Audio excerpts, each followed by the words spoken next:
What a great Lord! कैसा जबरदस्त खुदा है। आज हम इस सवाल पर गौर करने जा रहे हैं, यशवा के अंदर ऐसा क्या था, खुदा ने ऐसा क्या देखा कि इतना बड़ा वादा पूरी जिंदगी के लिए कर दिया।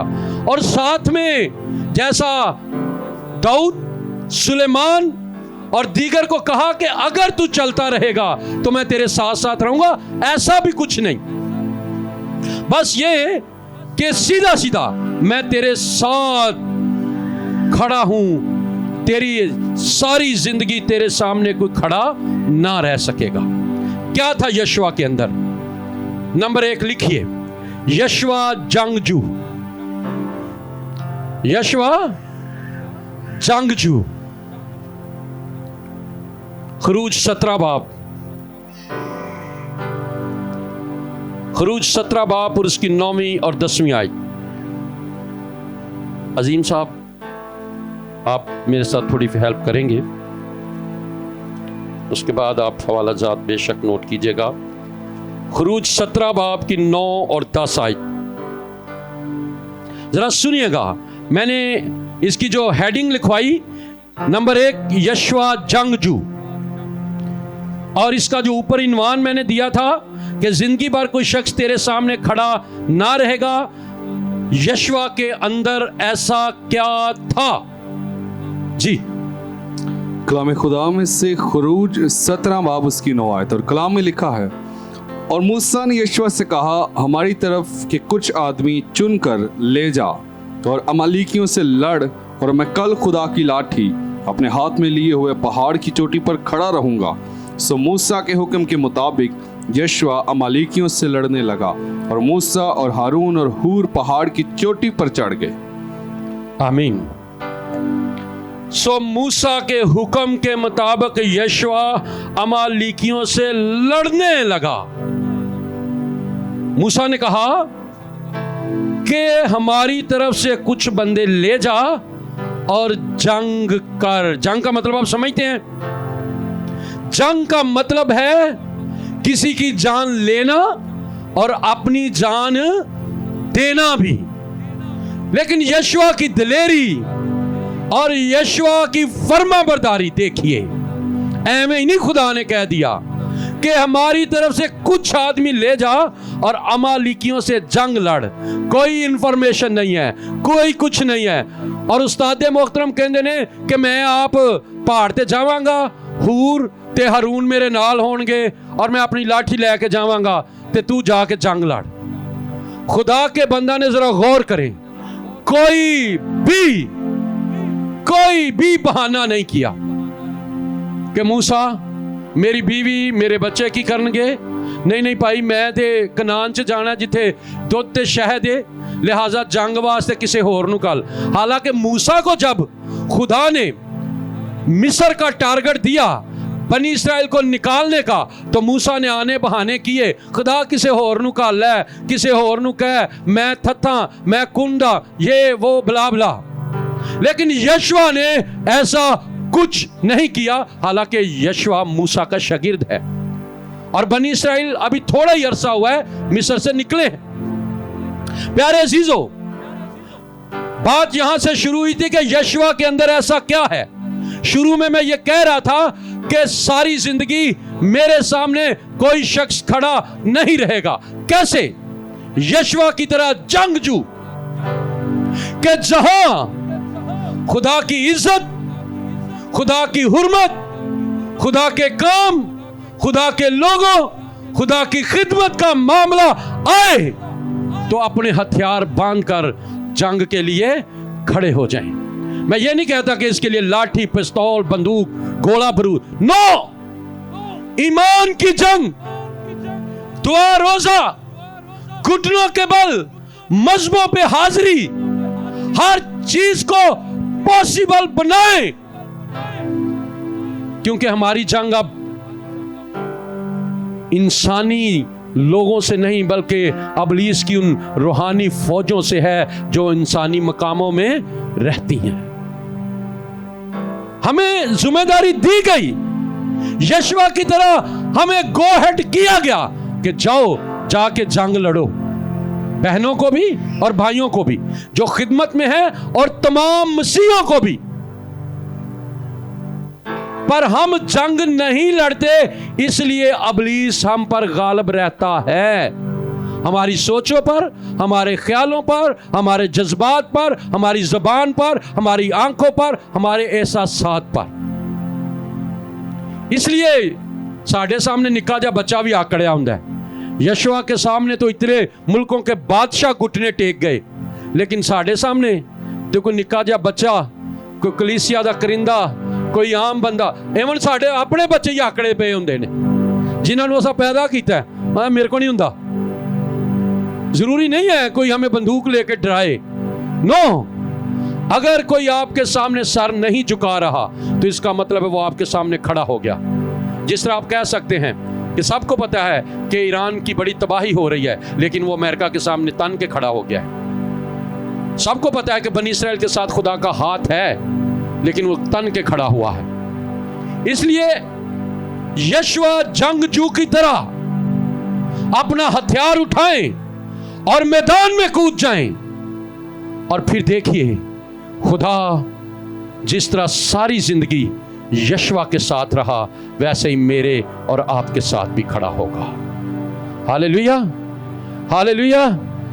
जब भी जंग की आवाज आए तो अपने आप को पेश करें यशवा की तरह कि ठीक है, खुदा का खादम, कलीसियाई तौर पर यह लीडरशिप से बात हो रही है, कोई ऑर्डर करता है, चर्च का मामला है, कलीसिया का मामला है, मुश्किल मामला है, तो आप कभी ना कहें कि ए मेरे को नहीं होना, ए मेरे को नहीं होना, मैं उथे जानता ही नहीं जी, वो बड़े डाढ़े लोग ने। मैं अक्सर कहा ना मुबशरीन के मुंह से, और अक्सर का लोग वो बड़ा डाढ़ी फैमिली है, ओ नहीं जी मनदी है, वो बड़े पत्थर दिल लोग ने। अगर हम यशवा की तरह वाकई मैदान में जाएंगे, और मेरा ईमान है कि खुदा उन लोगों को हमारे सामने नेस्त और नबूद कर देगा, जिस तरह यशवा के सामने अमालिकियों को खुदा ने किया। आमीन, आमीन। पर शर्त यह है फरमाबरदारी और हुक्म मानना। यकीन माने अमालिकी यशवा के सामने हार गए, और ये चंद आदमी थे। नंबर 2, यशवा पहाड़ पर। यशवा किस पर? पहाड़ पर। कोई जिम्मेदारी नहीं है इसकी। खरूज 24 बाब, खरूज 24 बाब, थोड़ा आगे जाइए यहीं से, ये देखिएगा जरा। एवं नहीं खुदा ने कहा था कि कोई तेरे सामने खड़ा नहीं रह सकेगा, इसके पीछे स्टोरी है, तब जाके खुदा ने उसको कहा था। यशवा 24 बाब की 12वीं आयत से लेकर 18वीं आयत तक। सर खरूज 24 बाब 12वीं आयत 18वीं आयत तक, 12वीं आयत से कलाम खुदा में लिखा है, और खुदावंद ने मूसा से कहा कि पहाड़ पर मेरे पास आ और वहीं ठहरा रह, और मैं तुझे पत्थर की लोहें और शरीयत और अहकाम जो मैं तुझे लिखे हैं दूंगा, ताकि तुमको सिखाए। और मूसा और उसका खादम यशवा। अब यहां मेरी बात सुनिएगा, खुदा ने किससे कहा है? मूसा से। यशवा का कोई जिक्र नहीं किया खुदा ने कि यशवा को भी साथ ले, सिर्फ मूसा। और खुदावन ने मूसा से कहा कि पहाड़ पर मेरे पास आ और वहीं ठहरा रह, और मैं तुझे पत्थर की लूहें और शरीयत और अहकाम जो मैंने लिखे हैं मैं दूंगा, ताकि तू उनको सिखाए। आगे सर 13वीं आयत। और मूसा और उसका खादिम यशवा उठे, और मूसा खुदा के पहाड़ के ऊपर गया और बुजुर्गों से कह गया कि जब तक हम लौट कर तुम्हारे पास ना आ जाएं, तुम हमारे लिए यहीं ठहरे रहो। और देखो हारून और हूर तुम्हारे साथ हैं, जिस किसी का कोई मुकदमा हो वो उनके पास जाए। तब मूसा पहाड़ पर ऊपर गया और पहाड़ पर घटा छा गई, और खुदावंद का जलाल कोहे सेना पर आ ठहरा, और 6 दिन तक घटा उस पर छाई रही। और 7वें दिन उसने घटा में से मूसा को बुलाया, और बनी इसराइल की निगाह में पहाड़ की चोटी पर खुदा के जलाल का मंजर बसम करने वाली आग की मानी था। और मूसा घटा के बीच में होकर पहाड़ पर चढ़ गया, और वो पहाड़ पर 40 दिन और रात रहा। आमीन, आमीन, आमीन। ये एक बाइबल मुकद्दस के हीरो की स्टोरी आप सुन रहे हैं। एक कामयाब लीडर और एक कामयाब बंदा जो बनी इसराइल को, जो काम मूसा के लिए अधूरा हो गया उसने मुकम्मल किया, यशवा, उसकी स्टोरी है। अब यहां सवाल यह पैदा होता है, मैंने कहा था ना कि यशवा के अंदर ऐसा क्या था। खुदा ने बुलाया किसको? बोलिए किसको? मूसा को। साथ कौन जा रहा है? 40 दिन और 40 रात मूसा पहाड़ की चोटी पर भूखा प्यासा। उतने दिन यशवा कहां था? यशवा कहां था? ऑर्डर ये मूसा के लिए था। सुनिए जरा, यशवा वही किसी कोने खांचे में पड़ा रहा, वो नीचे नहीं आया, वापस नहीं आया, क्योंकि उस्ताद मोहतरम का ऑर्डर था। उस्ताद जी आप उत्ते चले गए ने, खुदा को 10 हुक्म लैन ते 40 दिन उत्ते ही मुद्दे पे रहे ने, ना कुछ खादा ना पीता, ते शागिर्द भी थले ही इंतजार करता रहा। और वफादारी कहां से जाहिर होती है यशवा की? नीचे कौन था? मैं सारे मतलब के हवाले नहीं पढ़ा सकता। नीचे जमीन पर हारून काहिन था और वो मूसा का सगा बड़ा भाई, और हूर था लीडर। ते थले पता को लोगों ने बह के की सोचन डे कि मूसा पता नहीं किथे टुर गया, हुरियों ने आना है कि नहीं आना, इंज कर तू साडे वास्ते एक बछड़ा बना जेड़ा साडे अगे अगे चले, देवता वगैरह वगैरह। लेकिन यशवा के दिल में एक बार भी यह ख्याल नहीं आया कि उस्ताद ने उत्ते जाके भी वेख ला। उस्ताद आया ही नहीं है। उस्ताद नहीं आया तो शागिर्द भी उत्थे ही बैठा रहा। वफादारी। यशवा पहाड़ पर, पहाड़ का मतलब है एक मुश्किल कदम, एक मुश्किल सफर, जान देने वाला सफर। पहाड़ पर चढ़ना कोई ऐसी बात नहीं है, बड़ा जोर लगता है पहाड़ पर जाने के लिए। और फिर एक अनजानी जगह, फिर तनहा। आओ, यशवा कैसा बहादुर और बा हिम्मत जवान था कि उसने नहीं सोचा कि फिर थल्ले की होएगा, मूसा ते आया नहीं, मैं थल्ले चला जावा, या मैं भी चलना वा, 40 दिन हो गए ने, मैं की करा। नो, 40 दिन गुजर गए और उस्ताद मोहतरम हाथ में 2 तख्तियां लिए हुए उतरे हैं, और अगे शागिर्द ने वेलकम किया है। ओ उस्ताद जी आओ, आ गए हो? यशवा तो हाले भी इत्थे ही है। जी उस्ताद जी तुसी उत्ते सो मम्मी इत्थे ही हां। यार मैं तो कुछ खादा पीता नहीं। उस्ताद जी मम्मी नहीं कुछ खादा पीता। एवं ही नहीं खुदा ने कह दिया कि सारी जिंदगी तेरे सामने कोई खड़ा ना रह सकेगा। अगले की 40 दिन की रियाजत हो चुकी थी, पावरफुल बंदा बन चुका है।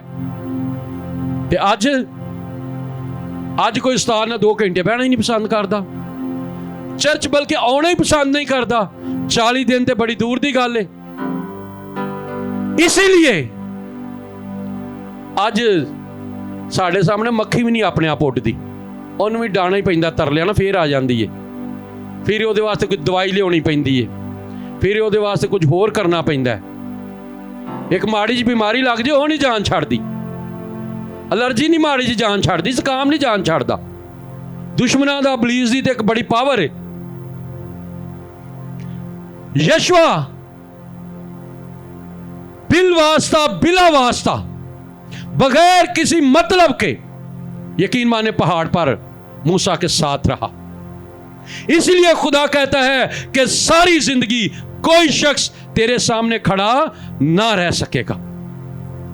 नंबर 3, यशवा खैमा में। खरूज 33 बाब 11वीं आयत। यशवा खैमे में यह क्या करता था और मूसा कहां जाता था? जी सर। खरूज उसका 33 बाब और उसकी 7 आयत से कलाम में लिखा है। ना 11वीं आयत सिर्फ। कलाम में लिखा है, और जैसे कोई शख्स अपने दोस्त से बात करता है वैसे ही खुदावंद रूबरू होकर मूसा से बातें करता था। और मूसा लश्करगाह को लौट आता था, पर उसका खादिम यशवा जो नून का बेटा और जवान आदमी था, खैमा से बाहर नहीं निकलता था। वाह! मूसा खुदा से बातें करता है ऐसे जैसे कोई अपने दोस्त थे, और फिर जब बातचीत खत्म, दुआ खत्म, तो मूसा किथे? घर नू। मूसा लिखे लश्करगाह को, जहां लोग रहते थे, वापस लौट आता है। लेकिन यशवा किधर है? यशवा कहां है? खेमा गाह में बैठा हुआ है। कोई आर्गुमेंट, कोई बहाना नहीं, कोई कुछ नहीं कि मैं घर चलिया। उस्ताद जी चले हो, चलो मैं भी चलना। मैं कई दफा ना अपने चर्च की एग्जाम्पल देना कि हफ्ते नू कलीसिया दे कोई किधरे कोई एमरजेंसी हो जाए तो मैं किधरे लेट हो जाना, तो यकीन मनो 11 बजे या फाटक बंद होया हुंदा है। मैं आके देखता हूं यार ताला लगा, बंदे किथे गए? लेकिन ये शख्स, उस्ताद जी गए थे गए, लेकिन पीछे ड्यूटी पे बैठा हुआ है, खड़ा हुआ है। हो सकता है उस्ताद के लिए दुआ कर रहा है। अबलीस नूं भी एवें दाबे मारदे रहने आ, अबलीस भी अगों हसदा रहिंदा है कि वेख जरा इहदे काम।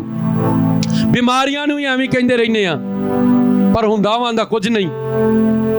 लेकिन यशवा की जिंदगी, जिसको खुदा खुद कह रहा है, वादा कर रहा है कि सारी जिंदगी, क्यों? क्योंकि यशवा एक मर्दे दुआ था। खेमा पर बैठने वाला, मज़बा पर बैठने वाला, उसके सामने वाकई कोई सारी जिंदगी खड़ा नहीं रह सकता।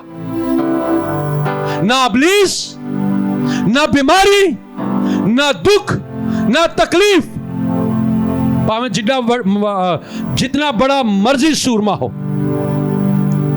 जितना मर्जी बड़ा जालिम हाकम हो, महल्ला जिवें दा मर्जी होए, रिश्तेदारी जिवें दी मर्जी होए, अगर आप खुदा के मज़बा पर टाइम गुजारने वाले हैं तो कोई भी आपके सामने खड़ा नहीं रह सकता। आज ये सारे पादरी नूं वेंदे रहने आ, पादरी नूं रोल मॉडल बनना चाहिए। यशवा ने नहीं ये गल कही कि उस्ताद जी तुहानूं रोल मॉडल होना चाहिए, तुसीं बवोगे तो मैं बह जाऊंगा। नो, मूसा खुद वापस घर चला गया है और यशवा खुद खेमा गाह में बैठा रहा है। प्यारे जीजो, यकीन मानिए कि जब ये मैं कलाम लिख रहा था, हालांकि मैंने इसे पिछले हफ्ते शेयर किया H9 में, लेकिन एक बार फिर खुदा ने मेरे दिल में डाला कि यशवा की तरह आज हर बंदा परेशान है। कोई किसी तो परेशान है, कोई किसी तो परेशान है, कोई किसी तो दवाइयाँ दरखास्तें आती रहती हैं, होर ना कोई किसी तो परेशान होए। बीबियाँ बंदियाँ तो परेशान ने, तो बंदे अपनी बीवियाँ तो परेशान ने। बीमारियों से लोग परेशान हैं, बेरोजगारी तन के खड़ी हुई है कि मैं नहीं मुकना, बीमारी, बेऔलादी, तरह तरह की मुसीबतें, गुर्बत, कर्ज अकड़ा हुआ है। सारी जिंदगी हो गई है, ना गरीबी मुकदी है, ना कर्जा लात दे। कैसे खुदावंद ये चीजें हमारा सामना ना करेंगी, कैसे ये हमारे सामने ना रहेंगी। सो खुदा ने एक बार फिर मेरे दिल में ये आयत डाली कि सारी जिंदगी कोई शख्स तेरे सामने खड़ा ना रह सकेगा। कैसे? जब तू खुदा के मज़बा पर बैठेगा। मत देखिए बुआ को, मत देखिए पादरी को, आप अपनी पर्सनल कमिटमेंट करें खुदा के साथ। यशवा ने मूसा को नहीं देखा कि मूसा नहीं है तो मम्मी नहीं है। नो, खुदा के मज़बा पर टाइम गुजारने वाले बने। फिर मुझे बताइएगा कि सारी जिंदगी कोई चैलेंज आपके सामने नहीं आ सकता।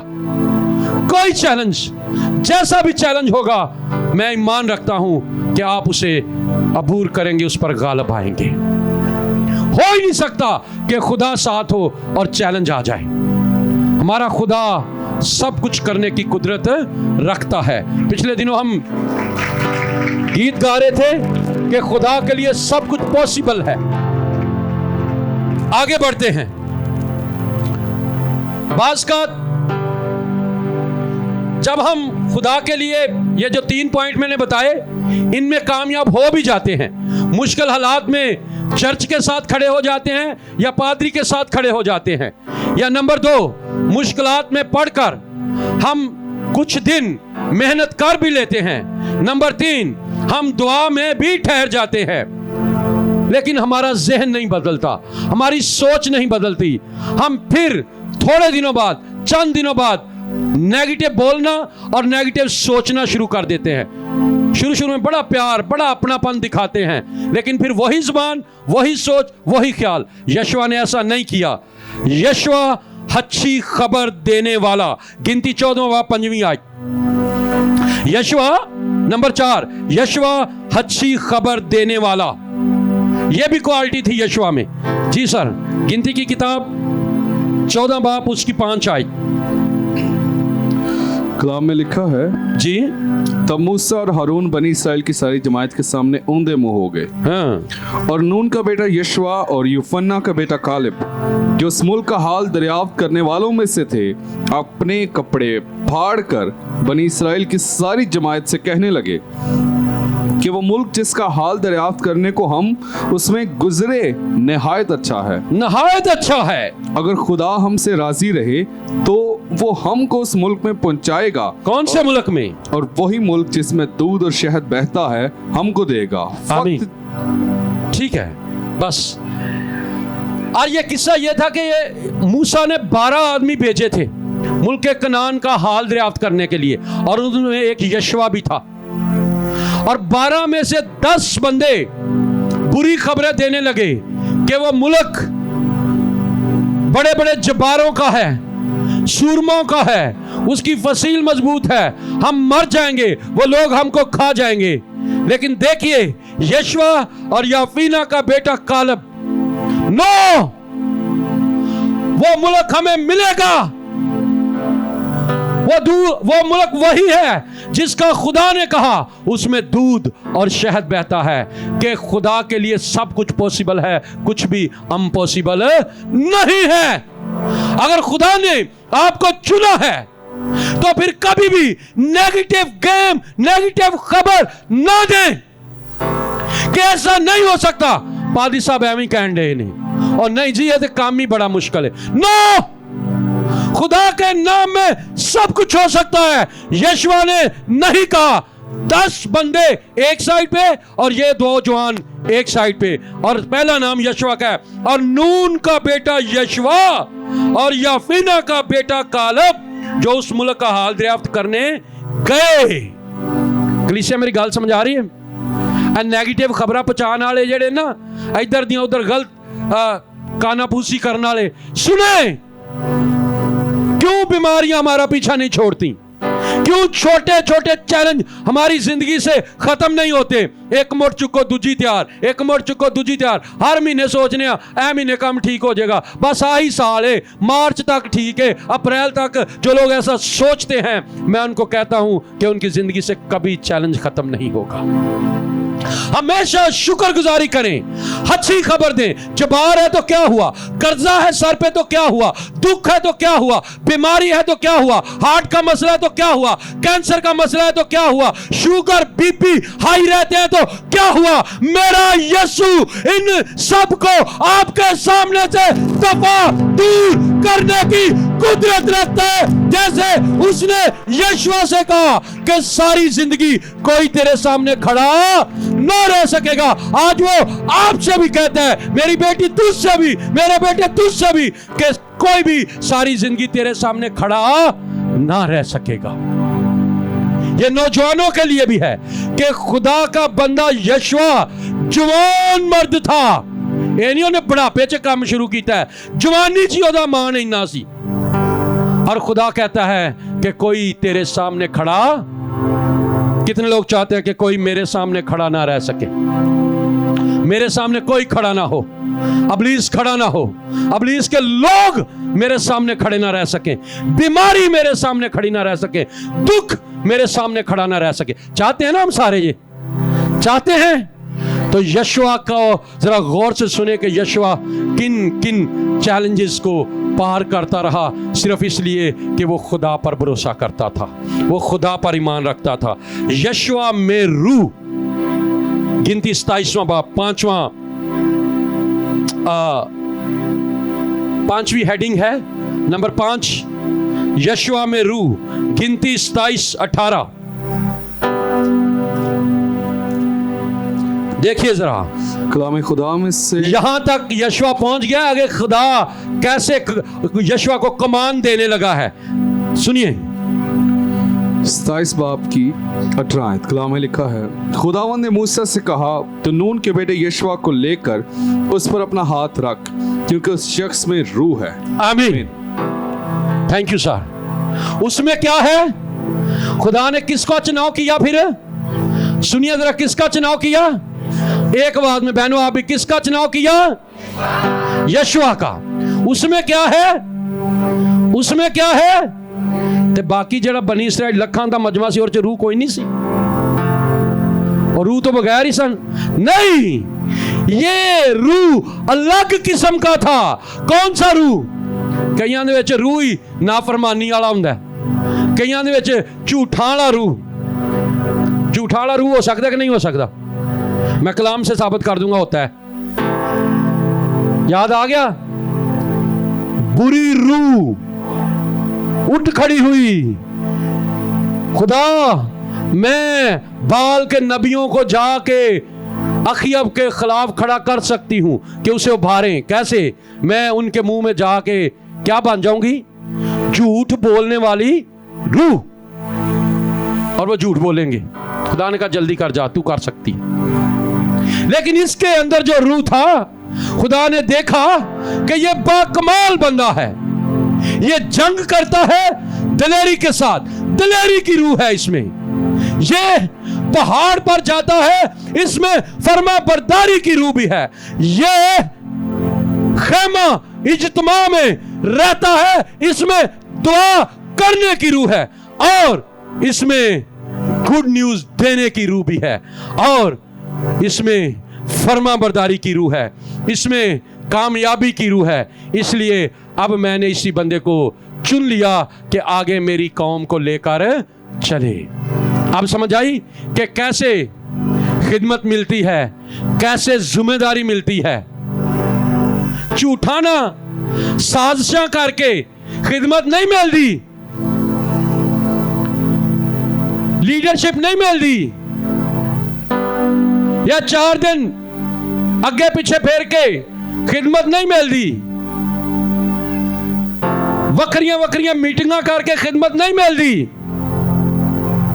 चर्च दे सीनियर बंदियां दे नाल चाह पीना खिदमत नहीं मिलती।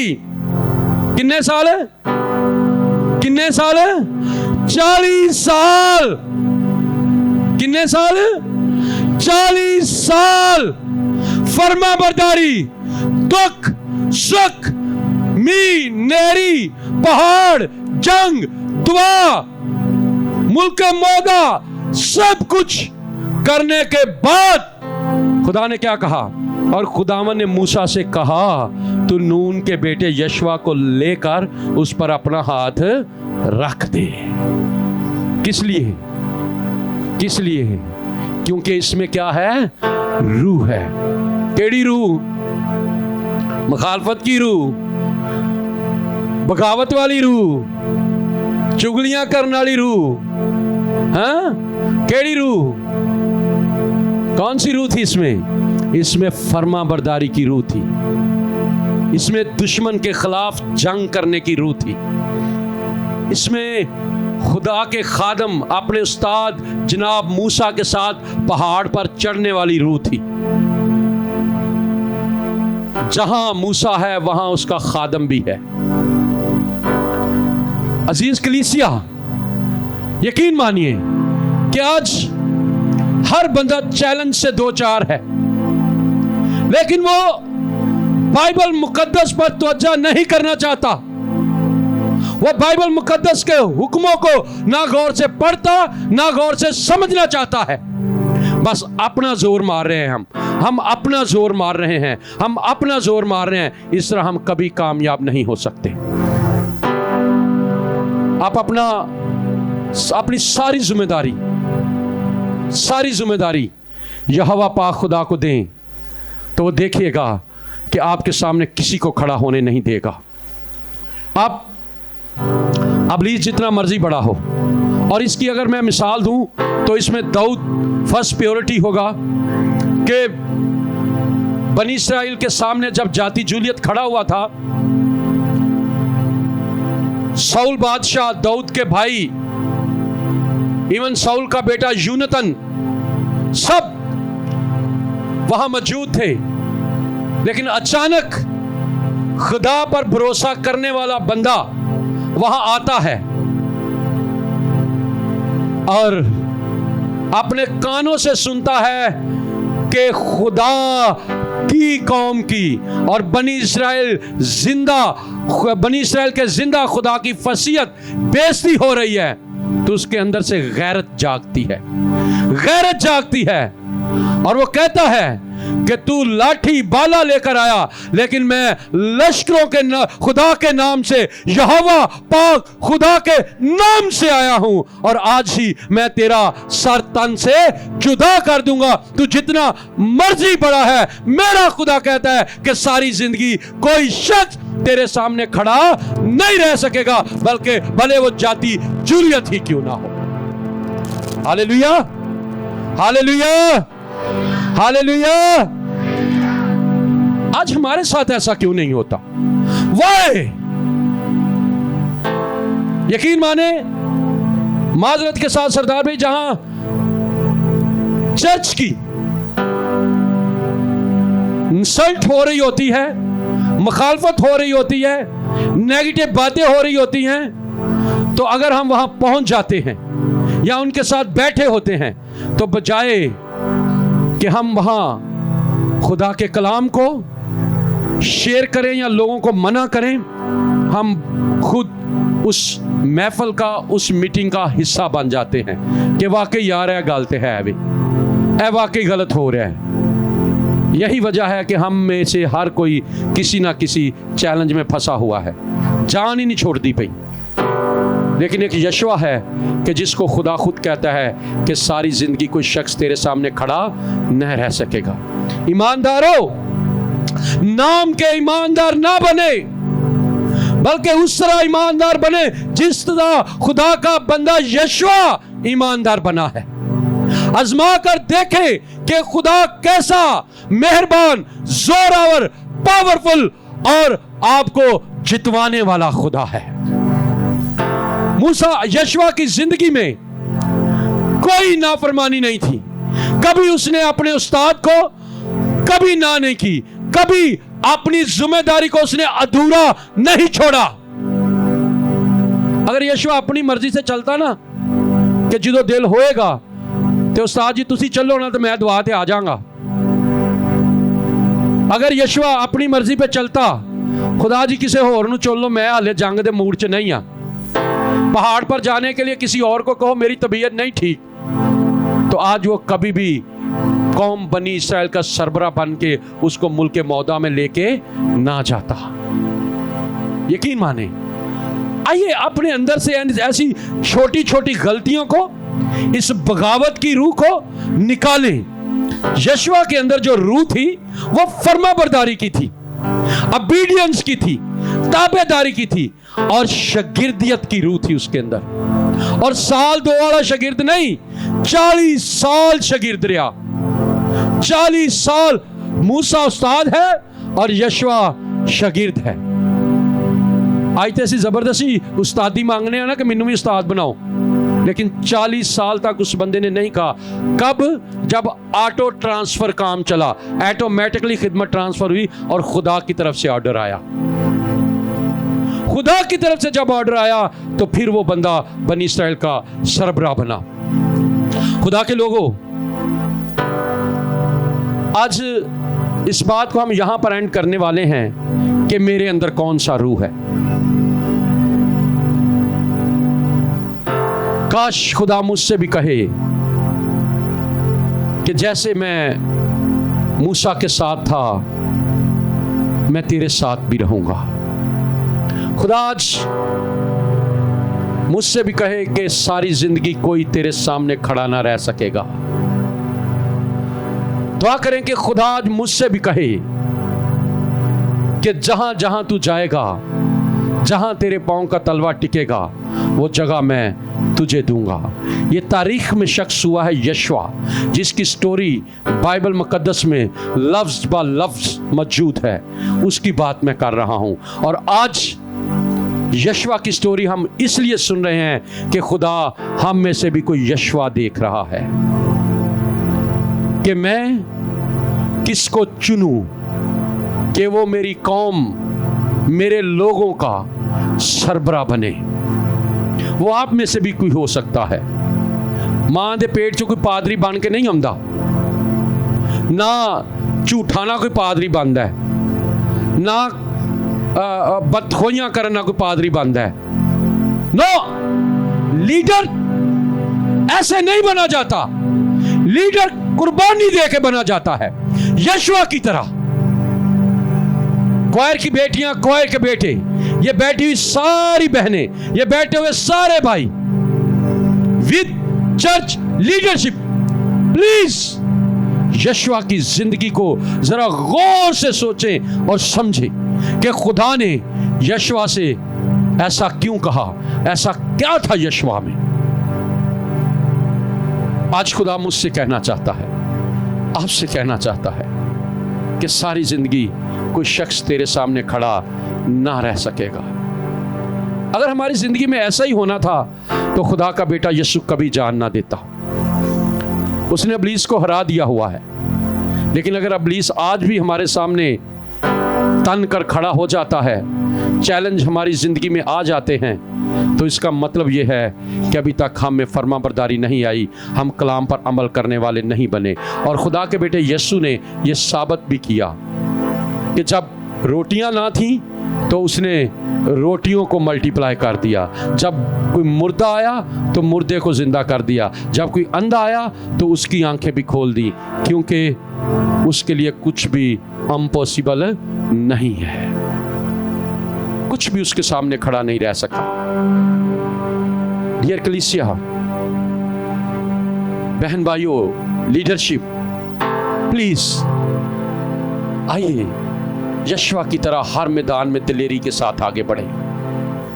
आइए यशवा के साथ अपने उस्ताद की, अपने रहबर की इज्जत करना सीखें। आइए यशवा की तरह पहाड़ की चोटी पर भी चढ़ना पड़े तो चढ़ जाए। फिर देखिएगा कि खुदा खुद फरमाएगा कि सारी जिंदगी तेरे सामने कोई खड़ा ना रह सकेगा। आइए अपने कदमों पर खड़े होते हैं।